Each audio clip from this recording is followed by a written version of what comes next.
Dyma 10 peth byth gofiadwy am fabl gampau ysgol. Syniad pwy oedd y ras yma? Sdim un pencampwr wedi dechrau ar daith i'r top oherwydd ei sgil yn y ras llwy a gwy. Clasig arall yw ras sach. Mae'n digon hawdd nôl wyau ar gyfer y dydd, ond o lle mae llond dosbarth o sachau'n dod. Y gyfrinach yw bod angen hook-up o riant yn gweithio i'r swyddfa bos. Nid offer chwaraeon yw'r rhain, ond offer rhyfel.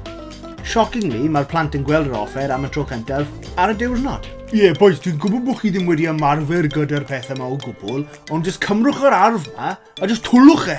Mewn mabl gampau, mae'r levels o frwdfrydedd yn amrywio o un athletwr i'r llall.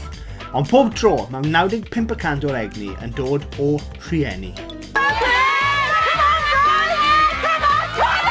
Ac mae'r brwdfrydedd yma i weld eto yn ras y tadau.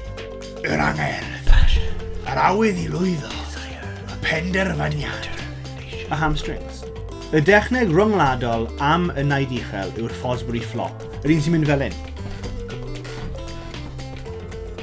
Ond boi, ti ddim yn cael gwneud y Fosbury Flop, cos mae'n rhy beryglis, ti'n mynd i anafu dy hun.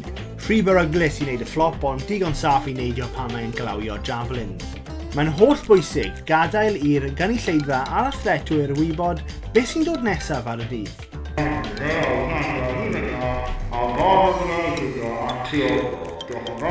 Pan mae'r haul yn 20, dyn ni'n staffo'n wynebau gyda hufen ia. Llongyfarchiadau i'r Lucky Sod a cafodd contract faniau hufen ia y mabl gampau, sy'n gwneud elw'r flwyddyn mewn un dydd.